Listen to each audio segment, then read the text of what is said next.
அப்படியே கவுண்டருக்குள்ள போறான். டி ராஜா ஏற்கனவே அப்படியே கம்பீரமா விளக்கம் கொடுத்தாரு. அவர்கிட்ட போய் ஐயா அதுதான் ஒரு பிரச்சனை இல்லைன்னு சொல்றாங்க. ஐயோ அவங்க சொல்றது பூரா போய் முதல்ல சொல்லும் போது தேனா இருக்கும், அதுக்கப்புறம் அது வீணா போகும் அப்படிங்கிறல. பாஜக எதை வேண்டுமானாலும் பேசலாம். அவர்களுடைய குறிக்கோள் இதை பயன்படுத்தி ஆதாயம் தேட வேண்டும், அரசியல் ஆதாயம் தேட வேண்டும், தேர்தலில் வாக்குகளை பெற வேண்டும் என்பதுதான். பாஜகவிற்கு, பாரதிய ஜனதா கட்சிக்கு பெண்களுடைய உரிமைக்காக குரல் கொடுக்கிற தத்துவம் இல்லை என்பதை நாம் புரிந்து கொள்ள வேண்டும். ஆண் பெண் என்று எடுத்துக்கொண்டால் அவர்கள் சமமாக இருக்க வேண்டும் என்பதை ஒப்புக்கொள்ளாத அமைப்பு தான் RSS. இந்தியாவில் ஜாதியின் பெயரால், மதத்தின் பெயரால், ஏழை பணக்காரன் என்ற பெயரால் ஏற்றத்தாழ்வுகள் நீடிக்க வேண்டும். பெண்களுக்கு சம உரிமை கூடாது, பெண்களுக்கு சமத்துவம் கூடாது என்ற கொள்கையை கொண்ட அமைப்பு தான் RSS. அந்த RSS-னுடைய அரசியல் கருவிதான் பிஜேபி என்பதை நாம் புரிந்து கொள்ள வேண்டும். ஆர்எஸ் பாரதிய ஏட்ட விறுவிறுன்னு போய் அமித்ஷா வந்து ஒரு பிரச்சனையும் இல்லை, உங்களுக்கு கூடுதலாக தான் கிடைக்க போகுது, நீங்க இப்படி இது ஒன்றிய சொல்றான்னு சொன்னா இங்க வருங்க அவர் அப்படித்தான் பேசுவாரு. ஏன்னா உங்களுக்கு காரியம் ஆகணும். அவர் ஒன்றும் கடவுள் கிடையாது, சட்ட நுணுக்க வேற தம்பிக்காரா. அமித்ஷா என்ன ஆண்டவனா சார்?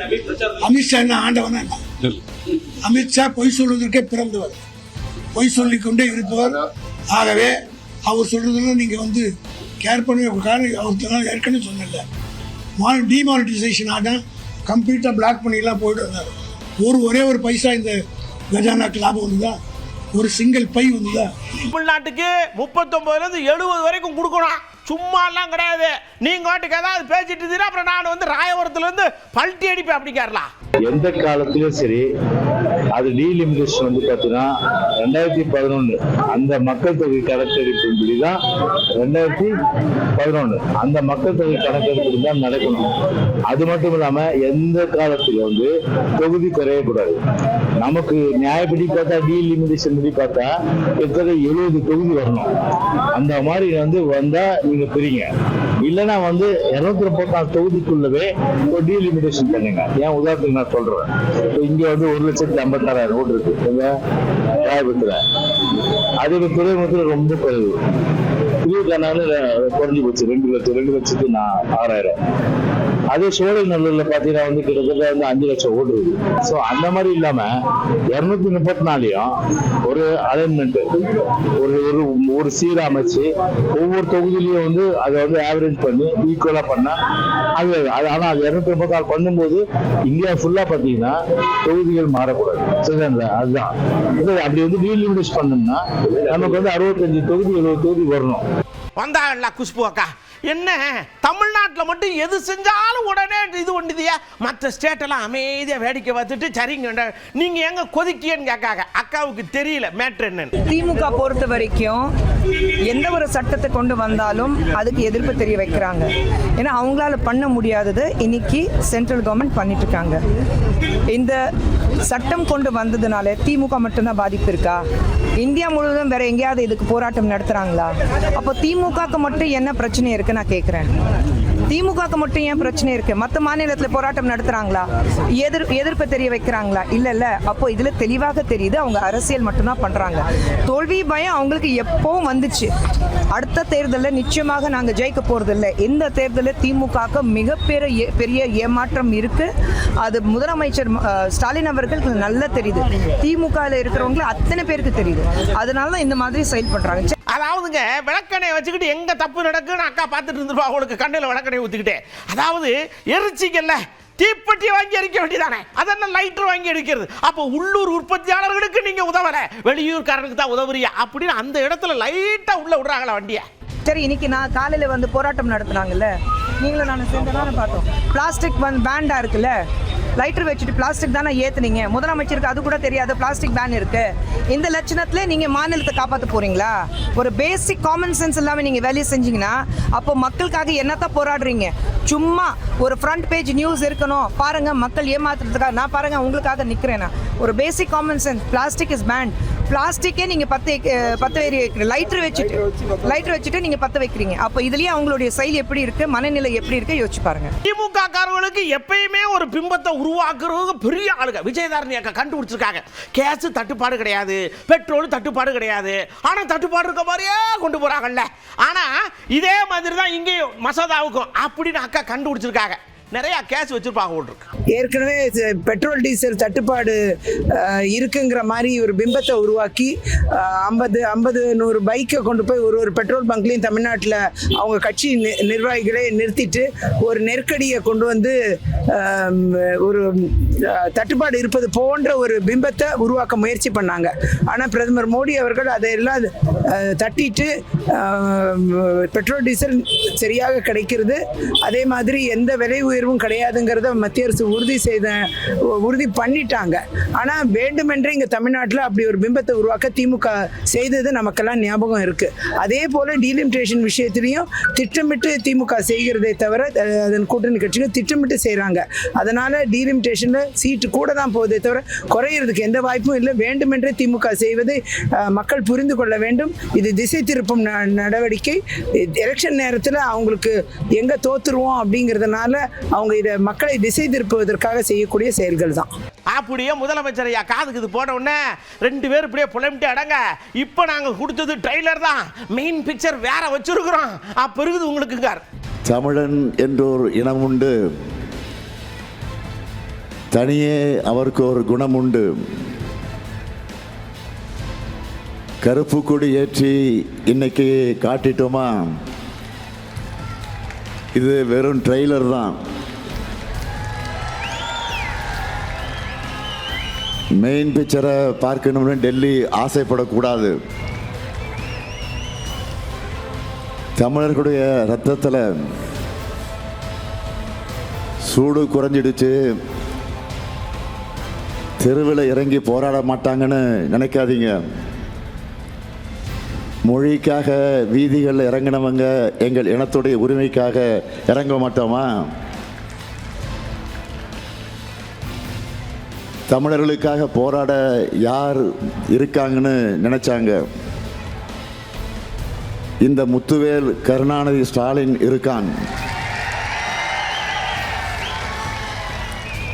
1000 எமர்ஜென்சியை பார்க்க நான் தயார். அன்புமணி ஐயா என்ன சொல்றதுன்னு தெரியாம இருக்காரு. என்னன்னாச்சுன்னு கேட்டா, முதலமைச்சர் அவர் வாட்டுக்கு தர்மபுரியில என்னென்னமோ பேசுறாரு. ரொம்ப மனசுக்கு கஷ்டமா இருக்கு. நான் எப்படி எல்லாம் ப்ரிப்பேர் பண்ணிட்டு இருந்தேன், எல்லாத்தையும் டோட்டலா ஆஃப் பண்ணி புட்ட மாதிரி பேசிக்கிட்டு இருக்காருங்க. சொல்லி வைங்க அப்படிங்க. ரொம்ப மோசமா எடப்பாடி பழனிசாமி அவர்களை பத்தி அவ்வளோ மோசமா பேசுறாங்க, என்ன பத்தி அவ்வளோ மோசமா பேசிட்டு இருக்காங்க. நாங்க பேச ஆரம்பிச்சோம்னா வேற நீங்க எல்லாம் தாங்க மாட்டீங்க. ஸ்டாலின் அவர்களே, நீங்க மட்டும் உங்க பிள்ளையும் தாங்க மாட்டார். அதனால அந்த அளவுக்கு நாங்களாம் அந்த அளவுக்கு இறங்கி நாங்கள் பேச மாட்டோம். பேசுவதற்கு அவசியம் கிடையாது. ஏன்னா நாங்கள் வெற்றி பெற்றுட்டு இருக்கிறோம். நாங்கள் இந்த டைவர்ட்லாம் ஆக மாட்டோம். இதெல்லாம் தேவையில்லாமல் பேசி நாங்கள் மக்களை டைவர்ட் பண்ணுறதுக்கெல்லாம் எங்களுக்கெல்லாம் அவசியம் கிடையாது. எங்கள் நோக்கம் இந்த தேர்தல். உங்கள் நோக்கம் தோல்வி பயத்தில் ஏதேதோ உளறிட்டு பேசிட்டு வேற எதுவும் இல்லை உங்களுக்கு. ஒரு முதலமைச்சர் 5 ஆண்டு காலம் தமிழ்நாட்டு ஆண்ட முதலமைச்சர் எதை சொல்லி வாக்கு கேட்கணும்? 5 ஆண்டு காலம் நான் செய்த சாதனைகளை வச்சு வாக்கு கேட்கணும். அது கேட்கிறாரா? இல்ல. எதை செஞ்சாதானே? எதுவும் இல்லை. இங்க பாருங்க, 5 தொகுதியில நாம நிற்கும். 5ஐயும் நாம தான் ஜெயிக்கிறோம். திமுகவை டெபாசிட்டை இழக்க வைக்கிறோம். கவனமா இருங்க. வட்ட இப்படித்தான் கேட்கிறோம். ஆனா டெபாசிட் நமக்கு தான் போகுது. இந்த ட்ரிப்பு அதை மாத்தணும் அப்படின்னு கேட்டுக்கிறார். ஆட்சி அகற்ற வேண்டும். எடப்பாடி பழனிசாமி அவர்கள் தமிழ்நாட்டின் முதலமைச்சராக வர வேண்டும். நிச்சயமாக வருவார். அதுவும் இந்த மாவட்டம் தர்மபுரி மாவட்டம், நல்ல மக்கள், நல்ல வளம், அதே வேளையிலே ஒரு முன்னேற்றம் வேண்டும். நமக்கு நிறைய முன்னேற்றம் வேண்டும். இந்த மாவட்டத்தில் கடந்த சட்டமன்ற தேர்தலில் நம் கூட்டணி 5 தொகுதியிலும் வெற்றி பெற்றது. இந்த தேர்தலில் எனக்கு ஒரு வேண்டுகோள். இந்த தேர்தலில் 5 தொகுதியிலும் திமுக டெபாசிட்டை இழக்க வேண்டும். முடியுமா? முடியுமா?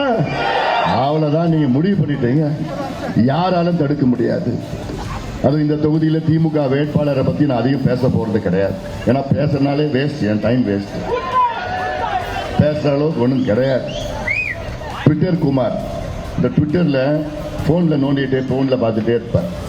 அவர் எங்கேயோ சென்னைக்கு அனுப்பிச்சி வச்சுட்டாங்க. இது வந்திருக்கிறார், யாரும் இங்கே போட்டி போடுறதுக்கு யாரும் இல்லை, ஆள் இல்லை. அதனால் இவர் சென்னையிலேருந்து வர வச்சு நீங்கள் போட்டி போடுங்கன்னு சொல்லி, அதனால் நிச்சயமாக டெபாசிட் போகுது. அது வேறு. எடப்பாடி ஐயா கொரோனா பீரியட்ல நான் எப்படி பம்பரமா கிருட்டுன்னு சுத்தி ஆட்சி பண்ணோம். ஆனா கொரோனாவை விட மோசமான ஒரு ஆளு வந்து இறங்கியிருக்கார் கரூர்கார்.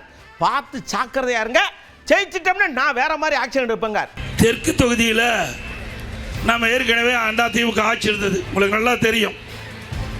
19, 20, 21 ஒரு கொடிய நோய், வைரஸ் நோயின்னு பார்த்தீங்களா? எவ்வளோ கஷ்டப்பட்டோம்.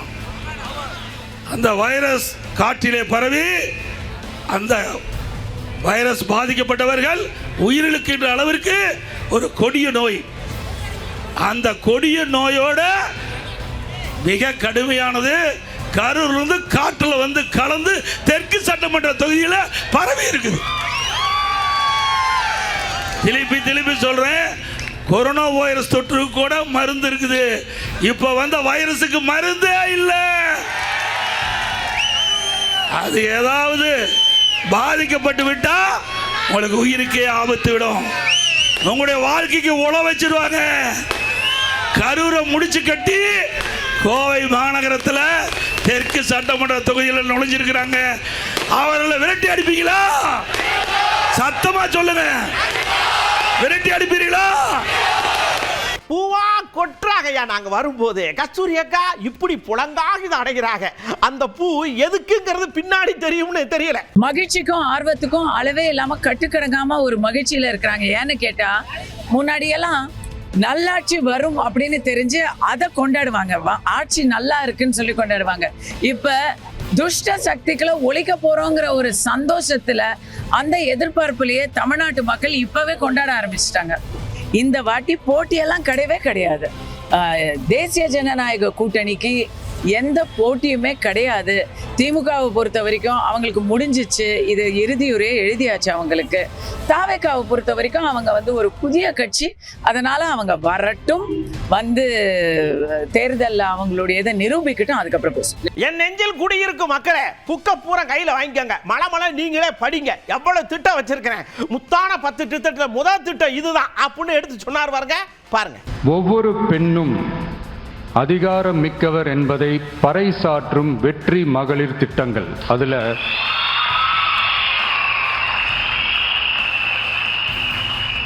60 வயதிற்குள் உள்ள ஒவ்வொரு குடும்ப தலைவியின் வங்கி கணக்கிலும் நேரடியாக மாதம் 2500 ரூபாய். ஒவ்வொரு குடும்பத்திற்கும் ஆண்டுதோறும் 6 விலையில்லா கேஸ் சிலிண்டர்கள். ஏழை குடும்பங்களை சேர்ந்த ஒவ்வொரு மணப்பெண்ணுக்கும் திருமணத்திற்காக 1 சவரன் 8 கிராம் தங்கமும் மற்றும் ஒரு தரமான பட்டு சேலையும். 1ஆம் வகுப்பு முதல் 12ஆம் வகுப்பு அரசு அல்லது அரசு உதவி பெறும் பள்ளிகளில் படிக்கும் ஒவ்வொரு குழந்தையின் தாய் அல்லது பாதுகாவலருக்கு இடைநிற்றலை தவிர்ப்பதற்காக ஆண்டுக்கு ரூபாய் 15,000. இங்க பாருங்க, அதிமுகவும் திமுகவும் ஒருத்தர் கூடி பேசி தனித்தனியா பிரிண்ட் மட்டும் கொடுத்துருக்காங்க. நான் அப்படி கிடையாது. சொந்தமா ரூமுக்குள்ள உட்காந்து யோசிச்சு அச்சடிச்சு நானே கொடுத்துருக்கேன். பாத்துக்கோங்க மக்களேங்க. 2 பேரும் விட்ட தேர்தல் அறிக்கையை எடுத்து பாருங்க. ஏதாவது 1-2 பாயிண்ட் கொஞ்சம் ஒரே மாதிரி இருந்தா பரவாயில்ல. ஆனா அவங்க என்ன பண்ணி இருக்காங்க தெரியுமா? ஒருத்தர் 10,000 கொடுத்தா இன்னொருத்தர் 8,000க்கு கூப்பன் கொடுக்கிறாரு.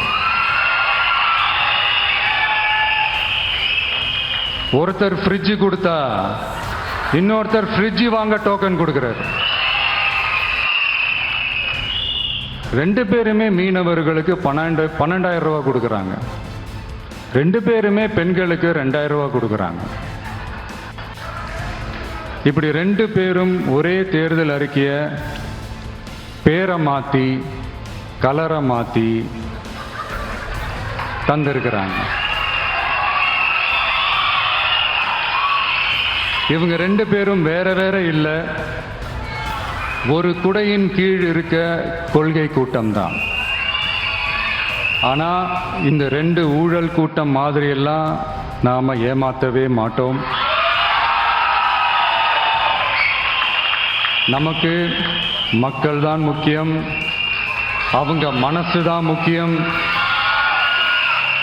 அவங்க வாழ்க்கை தான் முக்கியம். ஐயா, 1 இல்ல 2 இல்ல 100% என்ன நம்புங்க. எவ்வளவு வழி இருந்தாலும் உங்களுக்காக வந்திருக்கேன்ல அப்படிங்கிறார் நம்ம அண்ணன் விஜய் அண்ணன். இந்த விஜய நீங்க 100% நம்பலாம்.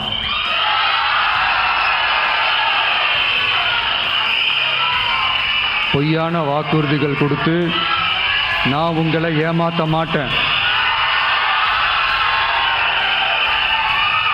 மக்கள் காசிலிருந்து ஒரு பைசா கூட தொட மாட்டேன்.